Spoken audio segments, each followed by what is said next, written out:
Seja bem-vindo ao programa Capítulo à Parte. Nós estamos de cara nova, com cara nova, apresentando o programa.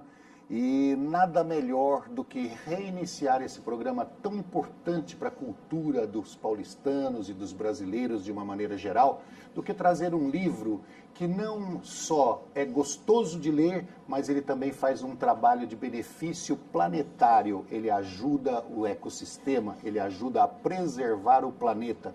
Nós vamos conversar com a Luciana Juras, que eu tive que perguntar para ela como é que pronuncia o nome, certo? É autora do livro Orgânicos, Marcos, Desafios e Comunicação. Tudo bem com você, Luciana? Tudo ótimo. Roberto, é um prazer e uma honra estar aqui na sua estreia do seu programa. Eu vejo o seu programa de diversidade, acho muito interessante, acho que você vai fazer muito bem esse programa sobre livros agora. Parabéns. Nós estamos estreando juntos. Vamos ver o que a gente faz aqui nesse programa. Não, mas eu tenho certeza absoluta que você de casa vai aprender junto comigo, porque daqui para frente nós vamos falar de diversos assuntos, muitos livros que virão pela frente, e eu acredito que a nossa cultura será melhorada no decorrer do ano, e muito. Luciana, o que te levou a escrever um livro sobre cultura orgânica, agricultura orgânica no Brasil? Tá. Bom, primeiro que eu tenho uma especialidade em comunicação corporativa. O meu primeiro cliente da minha assessoria de imprensa era um alemão, um querido, que me levou para esse mundo dos produtos naturais orgânicos, isso em 2002. Então, de 2002 até 2015, 2016, ainda tenho, eu tinha ali ininterruptamente trabalhos para várias empresas importantes aqui no Brasil desse setor, realizados. Então eu parei para pensar, bom, eu tenho aqui uma linha do tempo com vários acontecimentos. Eu tinha um bom encaminhamento para fazer um livro sobre orgânicos, essa que é a verdade. Então o que me levou foi um pouco, e também essa questão de que o jornalismo, hoje a gente precisa se reinventar no jornalismo. A comunicação está passando por uma transformação, por uma crise. São diversos fatores que eu acho que têm nos levado a repensar o que a gente pode fazer de diferente, né? Então eu falo para os meus clientes, como assessora de imprensa, olha, é bom você ter um livro publicado, é bom você... Então eu resolvi fazer um pouco para mim, nessa fase de vida. O mesmo das questões de comunicação que eu acho que são importantes para um profissional. E foi isso. E aí o que eu tinha de mais fácil para fazer, essa que é a verdade. O assunto que eu tinha mais fácil era um assunto que eu estava lá cotidianamente trabalhando. E que eu tinha muitos arquivos, eu tinha contato com as pessoas, eu vi muitas coisas acontecerem. Então por isso que eu cheguei nesse livro também. Você conta que esse livro é feito a partir de narrativas ou de trabalhos de pessoas ligadas ao meio, que foram dando depoimentos para vocês dos problemas, das facilidades, das conquistas e aí por diante, e você chegou a concluir o livro. Essas pessoas são realmente atuantes no mercado? Elas, por exemplo, trabalham diante do Ministério Público para aperfeiçoar as regras de plantio e de sementes, elas atuam como palestrantes em empresas que são ligadas a esse meio orgânico? Sim, sim. Em verdade, esse livro reúne os principais protagonistas aí desse setor. Então, a gente entrevistou, por exemplo, o Rogério Dias do MAPA, que ele é considerado o nosso papa dos orgânicos e uma figura importante na elaboração da lei, porque os orgânicos não tinham uma lei, ela foi regulamentada agora, tem poucos anos.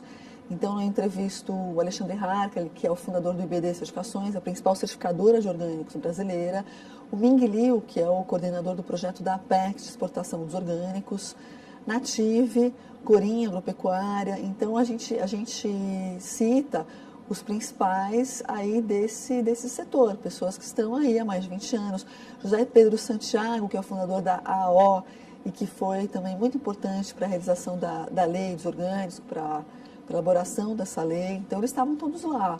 Inclusive, o Santiago, nos anos 70, já era um militante aí dos orgânicos, engenheiro agrônomo, né?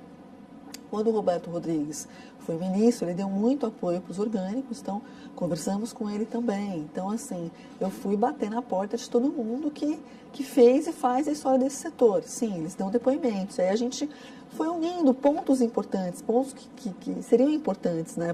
E na medida que o tempo foi possível também. Eu não tive muito tempo para fazer o livro. Então, assim, é claro que parando hoje para pensar, eu gostaria de ter feito um capítulo com chefes de cozinha, por exemplo, mas não daria tempo para publicar. Eu gostaria de ter feito um capítulo com consumidores, porque você tem, né, assim, sei lá, as lojas têm os principais consumidores de orgânicos, para ouvir os consumidores, não deu tempo. Eu fiz, assim, o que foi possível fazer. Mas você acha que os orgânicos, ele vem e melhora a qualidade, inclusive, de relações sociais? Sim, e muito. Só para fazer um adendo, eu assisti há pouco tempo um documentário que ele mostrava as questões do Oriente, tal, de migração das populações por falta de comida mesmo, por falta de água para irrigar as plantações, eles vão migrando e vão brigando. Chega no lugar, a população aumenta 60% e começam os conflitos, entendeu? Mas então, quando a assim, comida é de boa qualidade, você acha que melhora mais ainda? Sim, aí a gente tem uma outra questão que, assim, o orgânico ele tem uma certificação. Essa própria certificação exige, né, a questão melhor do trabalhador, a questão social do trabalhador. Você tem, assim, com a questão do agrotóxico, o que mais sofre mesmo é o agricultor que está lá, né? No meio do agrotóxico. Ele respira aquilo. Respira, convive com. Então, eles são, na questão da saúde, eles são os mais afetados. Então, sim, é óbvio que num sistema de produção orgânico, melhoram muito todas essas questões. Luciana, você diz aqui no livro que o Brasil está muito tardio nessa questão de legalizar ou de organizar politicamente a questão dos orgânicos, que os Estados Unidos está bem à frente, que a Europa está bem à frente. Engraçado, a gente não ouve falar muito sobre isso, porque inclusive os Estados Unidos sempre resistiu, né, a entrar nessas leis mundiais de preservação do meio ambiente e tudo mais. Eles estão realmente muito à frente da gente na questão dos orgânicos? Estão à frente, sim. Eles têm regulamentações mais antigas, eles têm canais de... Regulamentação, mas eu estou dizendo assim, no efetivo, o plantio, a efetivação do negócio. Tem um comércio em cima disso? Tem muito mais. Tem rede varejista nos Estados Unidos que vende só orgânico. Supermercado grande que vende só orgânico. Estão muito à frente. É um país muito mais rico, né, para o consumo. Então, a população em geral tem um acesso muito melhor. E tem recursos também para consumir, né? Eles têm mais possibilidades, sim. Na Europa também. Na Europa tem mais consciência também, né? Você tem uma sociedade mais evoluída, com nível de educação, nível socioeconômico mais elevado e com mais consciência, o que aumenta também o consumo. Você acha que quando a pessoa tem mais instrução, quando a pessoa lê mais, quando a pessoa se conhece um pouco mais do mundo, a tendência dela é sair do industrializado com veneno e ir para o orgânico? Você acha que é essa a tendência? Sim, se existe uma consciência maior, a pessoa tem, por exemplo, a gente tem um dado que no Brasil eles usam ainda uns 20 ou 22 tipos de agrotóxicos que não são permitidos na Europa, por exemplo. Né? Que lá são considerados altamente e realmente, entendeu? Então a gente tem, sim, eu acho que a questão da consciência, eles falam em democratização dos orgânicos.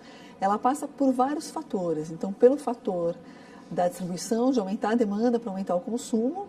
Então, uma questão de consciência. O trabalho de comunicação com os orgânicos também sempre foi essa questão de ampliar a consciência, da importância e tal. Eu não acho que eles vão coexistir. Então, eu acho que o convencional vai coexistir com o orgânico, né? Mas, assim, um vai acabar com o outro. Bom, o mínimo que a gente pode dar de conselho para quem não conhece o orgânico ou não está dentro desse meio de consumir o orgânico é lavar muito bem as suas frutas, legumes e verduras, né? Lavar muito bem antes de consumir. Luciana, a tendência é mundial? A tendência é mundial. A tendência é mundial. Você tem também uma questão que empurra, que são doenças, que são as pessoas que têm... Você tem um índice maior de doenças, que não dá para dizer, culpar totalmente, é alimentação. Não, você tem uma poluição hoje que dizem que o ar que a gente respira em São Paulo é cancerígeno. Então, você tem uma série de fatores. Isso também tudo é cancerígeno. Isso, eu acho que os radicais, eles perturbam um pouco. Você tem uma série de fatores. Então, não dá para culpar a sua alimentação. Você tem a genética, você tem... Mas, então, tem uma busca por uma vida mais natural que leva as pessoas do mundo todo a buscarem alimentos, mas porque eu acho que também teve um boom, né? Eu vejo hoje essa questão dos orgânicos e muito de saúde e bem-estar, que a gente tenta fazer um retrocesso. Porque antigamente era muito melhor, vivia-se com mais tranquilidade, vivia-se com mais ligado à natureza. Hoje a gente está muito distante da natureza. Então, eu acho que essa busca toda da alimentação também passa por isso, para fazer um movimento contrário, de volta ao passado, né? Para você se familiarizar. Então, as pessoas estão fazendo horta orgânica no apartamento, na sua casa, o que é muito legal. Então, é uma volta à consciência, que o tempo que a gente tinha antes era diferente, né? A relação com o tempo era uma coisa mais tranquila, com a natureza e tal. Então, isso tudo é uma busca. Essa questão do consumo dos orgânicos, a partir da Revolução Industrial, o ser humano começou a diminuir um pouquinho a variedade de produtos a ser consumido, né? Antes você comia de tudo, né? De cada árvore você comia um pouquinho, de cada folhagem você comia um pouquinho. A partir do momento da agricultura você começou a comer só batata, só milho, né? Só mandioca e aí por diante. Então, a pergunta que eu te faço é a seguinte: na agricultura orgânica existe a variedade de tudo, todos os tipos de frutas, legumes, verduras e até entrando na questão dos animais? Existe. Hoje existe uma grande variedade, então isso chega mais fácil ao consumidor. Você tem isso nos outros países, como eu te disse, mas no Brasil também você tem uma variedade hoje muito grande, você tem um acesso muito melhor. Então, tem inclusive, né, com a carne, com o frango, você tem os produtos certificados, você tem um acesso muito grande a isso. Mas quando você falou antigamente, eu vejo assim, nos anos 80, por exemplo, eu fui criança nos anos 70 para os anos 80. Então, deixa isso para lá, vai. Não, como era importante ir à feira, por exemplo. Eu adorava. Feira, para mim, eu adoro feira até hoje. Né? Inclusive, eu acho que feira é um bom laboratório, seria um bom estágio para o pessoal de comunicação. Feira é um barato, né? Então, assim, como era importante ir à feira, fazer a feira, e com a mãe na feira. Então, vinha aquele carrinho cheio, ia 2 vezes à feira. E a gente não tinha esse consumismo hoje, inclusive com alimento. Então, assim, você tinha a comida em casa para comer e uma outra coisa que você tinha ali na vendinha do bairro. Eu lembro assim, poxa, quando inauguraram o McDonald's perto da minha casa, eu já devia ter uns 13, 14 anos. Então, assim, a alimentação realmente era diferente. As mulheres não trabalhavam fora, então você tinha o maior número de mães que ficavam em casa, então elas podiam. Então, a sociedade mudou, graças a Deus mudou muito e para melhor também em muitos sentidos, mas você tem esses ajustes, né? É bom que a gente tenha uma variedade bastante grande dos orgânicos. Ô, Luciana, nós estamos conversando com a Luciana Yurras, que é jornalista, 21 anos de jornalismo, escreveu o livro Orgânicos, Marcos, Desafios e Comunicação. Nós vamos para o intervalo, já voltamos.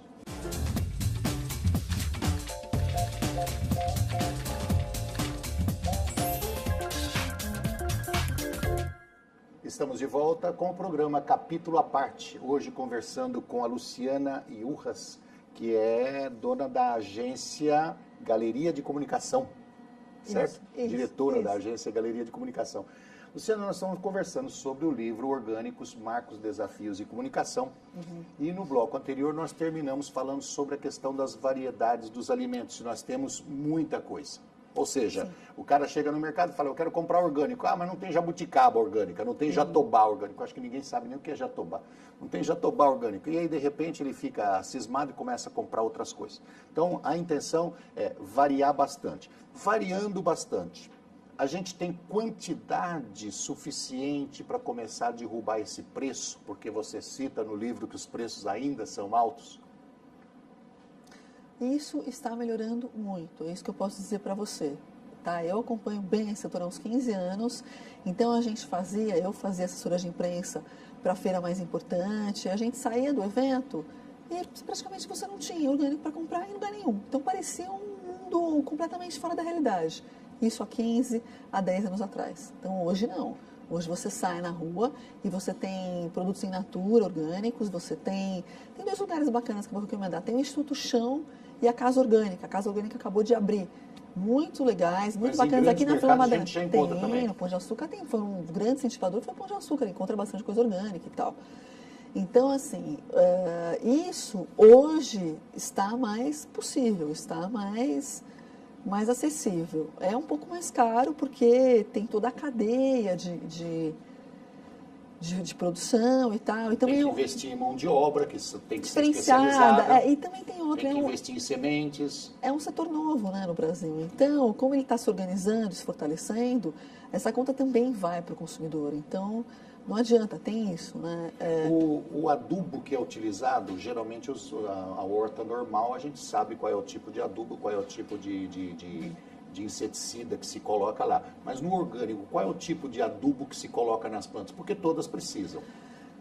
Naturais, eles usam naturais, assim, exatamente qual é a formulação eu não sei. Compostagem de folhas, de fezes de animais e aí por Eu diante. sei que são naturais, é uma parte mais técnica, aí você teria que conversar com um agrônomo. Agora sim, eu, por exemplo, conheço muito bem um trabalho de homeopatia para agro, que é muito legal também para produção agrícola. Então você tem coisas naturais, né? Até porque ele vai ser certificado depois, então a certificação vai validar o quanto que tem de não pode ter insumo químico, agrotóxico e tal. Ô, Luciana, então eu vou eles te são falar uma naturais. coisa. Eu nunca estudei orgânicos, mas eu fui criado fazendo horta na minha casa. E uma dica aqui para todo mundo que está nos vendo.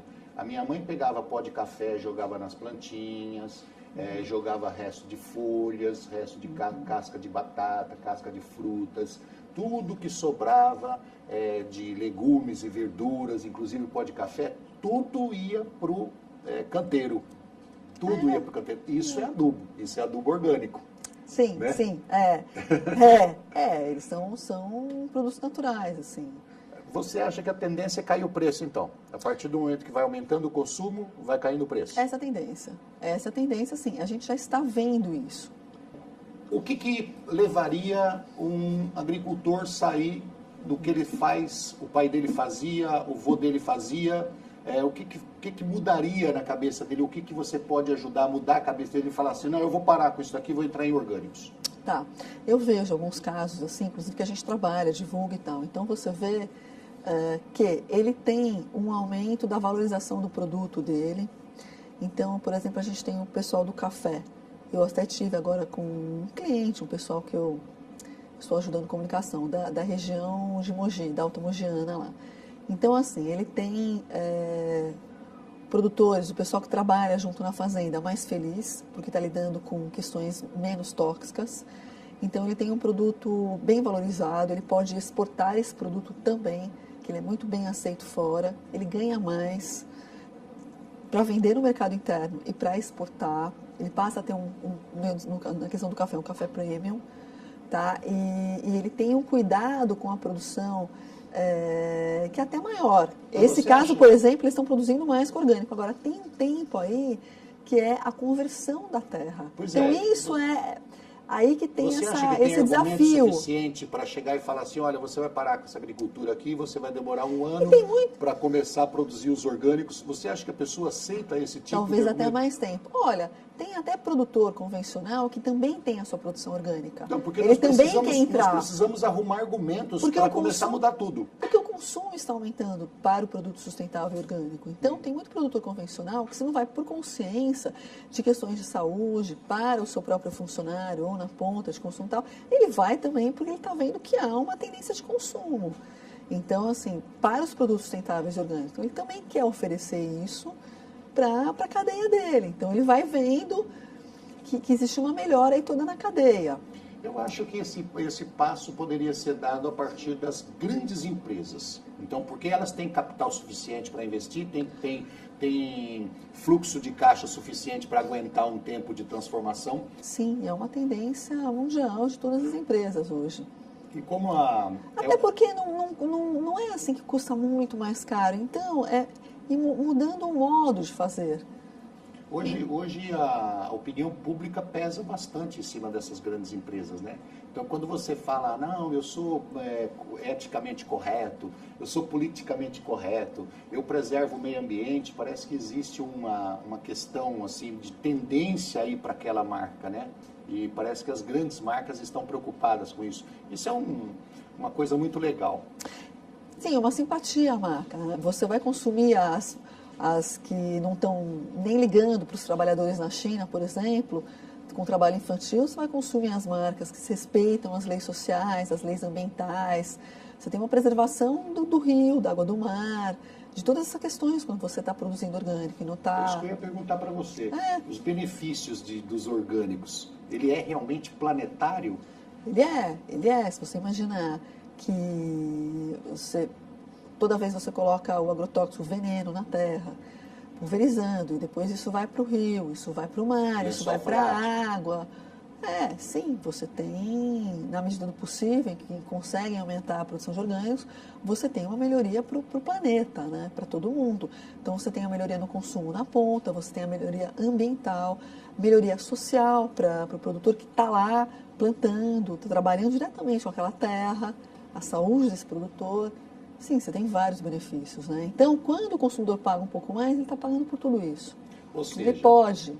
Você começa a jogar veneno na terra, joga veneno na terra por longos anos, por décadas e aí por diante, a sua terra está contaminada, a chuva leva esse veneno para os lençóis freáticos, né?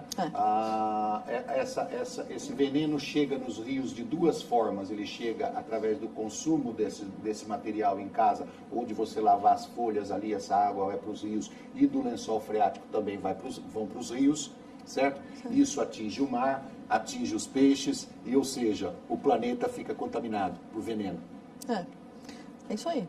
Então, falou bem, Roberto. A partir do momento que você deixa de usar isso, você começa a sarar o planeta. Você tira o planeta da UTI e começa a fazer uma recuperação nele. Você está ajudando a não sobrecarregar tanto a questão ambiental. Agora, a gente vive num país que está em crise. O mundo está em crise. Eu acho que hoje em dia você vê que tem uns abalos no mundo todo, de diversas maneiras, terrorismo e tal. No Brasil, a gente vive uma crise econômica. Então, assim, é difícil também, né? Olha, vamos todo mundo consumir, mas na medida do possível em que as pessoas podem, vai ter essa valorização toda da cadeia. Quando eu era moleque, a gente criava frango em casa. A gente criava lá no milho, né? Ele ia comer couve na horta e tal. A gente demorava um ano e pouco para bater um frango. Você morava na cidade? Eu morava na cidade do interior, mas bem na periferia, assim, quase sítio. Mas aqui também na cidade, nos anos 70, a gente tinha casa grande e no fundo tinha galinheiro. Galinha. Demorava um ano e meio para você comer um frango. Certo? Hoje em dia você pega um frango dessas criadouros aí, com um mês e meio, 20 dias, os caras estão abatendo um frango. Né? Então, uma produção industrial. Eu fico imaginando o que é feito ali naquele coitado daquele frango para ele crescer em 20 dias, o que demorava para crescer em um ano e meio para bater. Então, olha o que a gente está... Ou seja, não temos como fugir muito disso, mas que nós temos que batalhar para mudar e retornar ao que era, temos. Sim, podemos também. E esse livro vai ajudar bastante. É um desafio, sim, o livro trata, vou até te contar um pouco, a gente pegou assim uns pontos que eu achei importante, que assim, por exemplo, primeiro capítulo, o desenvolvimento, bom, o livro tem a introdução do meu amigo Fábio Feldman, muito obrigada, que contribuiu também, ele acrescentou com informações importantes. É um nome no meio. Não, ele entende muito de tudo de que é meio ambiente, então ele foi lá, fez uns acréscimos muito importantes, foi muito bacana, muito obrigada. Então, assim, capítulo 1, o desenvolvimento do setor, a gente fala sem medida oficial, porque o Brasil ainda caminha para ter medidas, e isso está bem melhor também. A ocupação dos orgânicos, enquanto avança nos territórios no Brasil e no mundo. Então, a gente fala do marco regulatório histórico, que é o marco regulatório no Brasil, que ele é recente. E isso foi muito interessante para a entrada das grandes empresas, a entrada das multinacionais, e que vai ampliar a produção e o consumo. E aumentando a oferta, reduz o preço. Tá? Então, assim, os primeiros debates, a gente fala do processo de regulamentação, os mecanismos de controle da qualidade orgânica, que é muito importante que a gente tem, infrações, penalidades e as fragilidades do sistema, barreiras a superar. Bom, aí no segundo capítulo eu conto assim, o retorno às origens. Então, assim, várias formas de semear a terra, como isso começou no mundo e no Brasil, as filosofias aí dos orgânicos, o Brasil campeão no uso de agrotóxicos, impactos na saúde e a fiscalização. Bom, e aí assim... Capítulo 3, o mercado no século XXI, a origem de tudo, a Biofá, que é o espelho do setor, a V Sustentáveis, Green Hill, plataforma da economia verde, que são os trabalhos ambientais que eu fiz esses anos todos. Bom, e aí assim, eu sou jornalista, então eu falo muito da comunicação, depois capítulo 4 e 5, a contribuição da comunicação, e capítulo 5 é o case da Corinha Agropecuária, um trabalho que a gente teve para eles de 5 anos de comunicação. Nós temos que encerrar, mas está aqui uma dica, leia Orgânicos, Marcos, Desafios e Comunicação. Vale a pena, principalmente para você que é agricultor. Nós conversamos com a Luciana Juras, Fala assim, certo? Se você quiser adquirir o livro ou conhecer um pouquinho mais do trabalho dela, você pode ligar para a agência que é 3803-8590. Nós encerramos por aqui. Um abraço a todos vocês e até a próxima semana, agradecendo a sua presença. Muito obrigada. E eu espero que seja um sucesso o livro. Muito obrigada. Obrigado e obrigado. Até a próxima semana. Obrigada.